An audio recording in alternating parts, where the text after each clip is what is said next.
Hello বন্ধুরা, আমার আরেকটি নতুন ব্লগে তোমাদের সকলকে স্বাগত। এখন বাজে 3টে। খাওয়া দাওয়া তো অনেকক্ষণ আগেই হয়ে গেছে। দিয়াও বাড়িতে আছে, আজকে কোথাও বেরোয়নি। তো সেই জন্য ভাবলাম কিছু একটা খাবার তৈরি করি। তো তা খাবারটা নতুন ধরনের একটা খাবার তৈরি করব, আমিও কখনো করিনি, ফার্স্ট টাইম করব। তো জানি না কেমন হবে। এবার যা যা দরকার সেগুলো আমি সব আগে বের করে নিচ্ছি। অ্যাকচুয়ালি এই যে কাঁসা থালাটা দেখতে পাচ্ছ, সেটা না বহু বছরের পুরনো, এখন তো ইউজ করা হয় না সেভাবে। ওই জন্য আমি একটু দাগ দাগ পড়ে গেছে।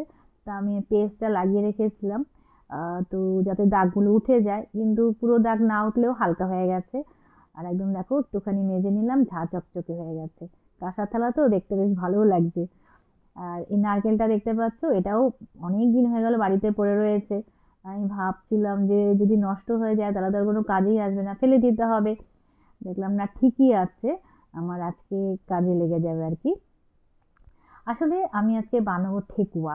হ্যাঁ, যে ছট পুজোয় যে ঠেকুয়া ব্যবহার হয় পুজোতে, তো সেই ঠেকুয়া ফার্স্ট টাইম করব, কোনোদিনও করিনি, কেমন হবে জানি না।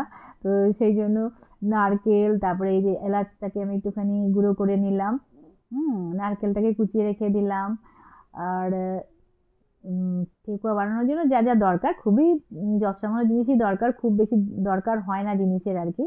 তো আমি আটা দিয়ে করছি আজকে। 2 বাটি আটা নিচ্ছি, 1 বাটি সুজি নিচ্ছি, আর একটু এলাচের গুঁড়ের মধ্যে দিয়ে দিলাম, চিনি দেবো। গুড় দিয়েও করা যায়, আমি চিনি দিয়েই করছি। 1 বাটি চিনিও দিয়ে দিলাম।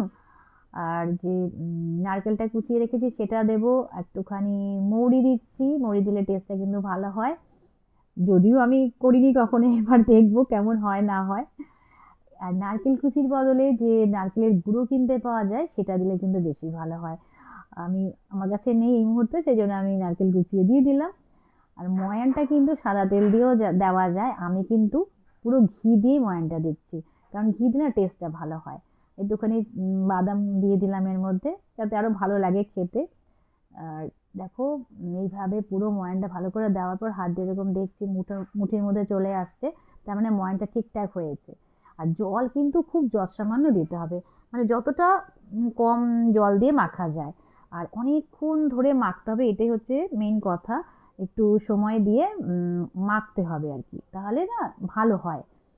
আমি শুনেছি বা দেখেওছি বিভিন্ন ইউটিউবের আর কি ভিডিওতে। জানি না, দেখো নিজে যতক্ষণ না করবে সেটা কিন্তু বোঝা যায় না, দেখে তো বোঝা যায় না, তাই না? করতে গেলে করে খেলে তারপরে বোঝা যাবে কেমন হলো। তো আমি বেশ ভালো করে মাখলাম, দেখো মেখে ডোটা এরকম ভাবে তৈরি হয়ে গেল। শক্ত শক্ত হয়েছে দেখো ডোটা। এবার হাতের তালুতে আমি নিয়ে এই দেখো একটা স্পুন দিয়ে ভালো করে একটা ডিজাইনের মতন করে নিচ্ছি, সিম্পল ভাবে। আর ঠেকুয়াতে দেখবে সবসময় একটু ডিজাইন থাকে ওপর পোর্শনটা, তাই না? তো ওইভাবেই আমি একটু আমার মতন করে করে নিচ্ছি, খুবই সিম্পল ভাবে। আর খেতে কেমন হবে আমি জানি না, এখন সেটা পরের ব্যাপার, আগে ভেজে দেখি। আসলে দিয়া এখন বাড়িতে রয়েছে, তো মনে হয় যে এটা সেটা একটু বানাই। এটা বানানোর একটা কারণ আছে, যদি দিয়ার ভালো লেগে যায় তাহলে না আমি ওকে একটু বেশি করে বানিয়ে দিয়ে দেবো, ও তাহলে লন্ডনে নিয়ে যেতে পারবে, সেই জন্যই আরও আজকে করা। যদি ওর ভালো লেগে যায় তাহলে আমি একটু বেশি করে করে দেবো। মা তো হয় না যে ও এসছে তো খালি মনে হচ্ছে কিছু একটা বানিয়ে দিলে ও নিয়ে গেলে আমার মনে শান্তি হবে আর কি। আর এগুলো কি অনেকদিন রেখে খাওয়া যায়, তো নষ্ট হয় না সহজে। হাতের কাছে থাকলে টুকটাক করে খেতে পারবে, এই জন্যই বানানো আর কি। তো এখন জানি না ওর কেমন লাগবে। আমি তো ভাইয়ের ওখানে যখন ছিলাম ছট পুজোতে, এই ঠেকুয়া খেয়েছি, ভীষণ ভালো লেগেছে আমার। তো তারপরে ওখানে মানে যারা করেছিল, তো ওদের কাছ থেকে শুনেছি এইভাবে এইভাবে করে। তাছাড়াও আমি বিভিন্ন ভিডিও দেখেছি। তো দেখা যাক, নিজে যতক্ষণ না করা যায় বোঝা যায় না আর কি। আবার ভাজতে হবে কিন্তু একদম তোমার কম আছে, বেশি আছে ভাজা যাবে না, মানে সেই জন্য একটু সময় নিয়ে ভাজতে হবে। খুব বেশি কিন্তু আমার হয়নি, 15-16টা মতন হয়েছে 2 বাটি আটাতে আর ওই 1 বাটি সুজিতে। এখন একটা মাপও আমি বুঝে গেলাম, যে কতটা হবে 2 বাটি আটাতে আর 1 বাটি সুজিতে। ওই 15-16টা মতনই হয়েছে। আর ভাজাগুলো কমপ্লিট হওয়ার পর খেয়ে দেখবো কেমন হয়েছে।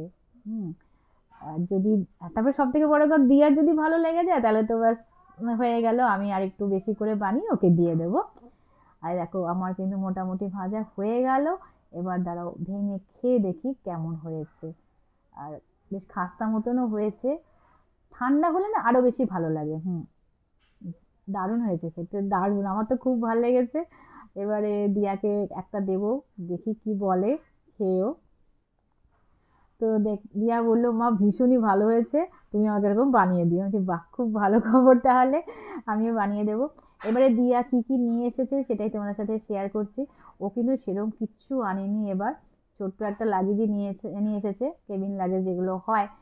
আর পুরো লাগেজে দেখো জামা কাপড় কিচ্ছু নেই, সব এই চকলেট, বিস্কিট, চিজ এসব নিয়ে এসেছে জানো।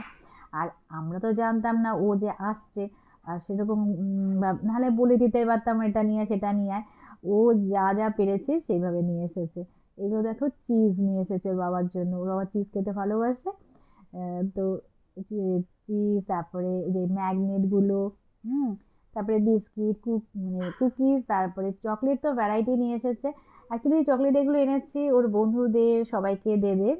ও বললো যে মা আমি এইভাবে নিয়ে এসেছি, এরকম বড় বড় প্যাকেটে, তারপরে খুলে খুলে একটা একটা দুটো দুটো করে এক একটা প্যাকেট করে করে সবাইকে দেবো আর কি গিফট হিসেবে।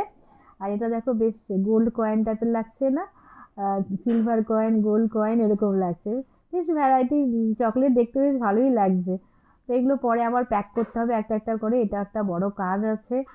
পরে মানে অবসর সময় করতে হবে ওকে আর আমাকে দুজনে মিলে আর কি। এবার ও বলছে মা আমি ম্যাগনেটও নিয়ে এসেছি কিছু, মানে ঘরের জন্য। তো দেখি খুঁজে পেতে, চকলেটের মধ্যে সব মিশে গেছে। এবার কি বলতো, ও তো জানায়নি ও আসছে, যে জানালে তাহলে ও আমাদেরকে দেখিয়ে বা এটা সেটা বললে ও বুদ্ধি করে আনতে পারতো।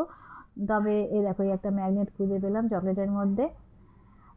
তো ও যা যা পেরেছে নিজের মতো করে দেখো, তাও তো নিয়ে এসেছে, এটাই বড় কথা সবার জন্য। বলে মা অনেক তো আনতে পারিনি, তবে আমি যতটুকু পেরেছি আনলাম, সবাইকে একটু একটু করে দেবো আর কি, বন্ধু বান্ধব বাড়িতে যারা রয়েছে ওদের সবার জন্য আর কি। আমার তো খুব ভালো লেগেছে এই গোল্ড কয়েনটা, দেখো সিলভার কয়েন, গোল্ড কয়েন, এগুলো পুরো চকলেট আর কি। আর জানি না খেয়ে, মানে খেতে তো ভালো হবেই। তো দেখো ভ্যারাইটি নিয়ে এসেছে, আমি সেটাই ভাবছি। মানে বুদ্ধি করে যে কত কিছু নিয়ে এসেছে এটাই বড় কথা। এই দেখো কতগুলো ম্যাগনেট এনেছে। বলছে দেখো আমার বাসটা বার করো, বাস দেখো দোতলা বাস লন্ডনের। এটাও ম্যাগনেট, বেশ ভাল লাগছে না, আমার তো খুব পছন্দ হয়েছে এটা। তো বলে মা আমি সব নিয়ে এসেছি, তুমি ফ্রিজের মধ্যে লাগিয়ে রেখে দেবে। আর এখন অনেক জিনিসই এনেছে, তাই ভাবছি দেখো ছেলেমেয়েরা কত তাড়াতাড়ি বড় হয়ে যায় তাই না, ওখানে একা একা থাকছে। আবার আমাদের দেখো না জানিয়ে সব কেনাকাটাও করেছে, আমি তো সেটাই ভাবছি। এগুলো দেখছি আর ভাবছি যে কত বুদ্ধি হয়ে গেছে আমার দিয়ার। একা একাই সব শপিং করেছে, নিজের জামা কাপড় কিচ্ছু আনেনি, সব থেকে বড় কথা দেখো। আর আমার তো এই বাসটা সব থেকে বেশি ভালো লাগছে, দোতলা বাস লন্ডনের। তো আজকে এগুলো থাক, আবার এইভাবে রেখে দেবো, পরে যখন প্যাক আপ করবো তখন তোমাদের সাথে আবার শেয়ার করবো। তো ও সব লাগিয়ে দিচ্ছে দিয়া নিজে হাতেই, বলে মা আমি যেখানে যেখানে যাবো সেখান থেকে সব এরকম ম্যাগনেট এনে এনে বাড়িতে এরকম লাগিয়ে দেবো তোমাকে। আমি বলছি, ঠিক আছে। তো চলো আজকের মতো এটুকুই, আবার দেখা হচ্ছে এরকমই নতুন কোনো ব্লগে।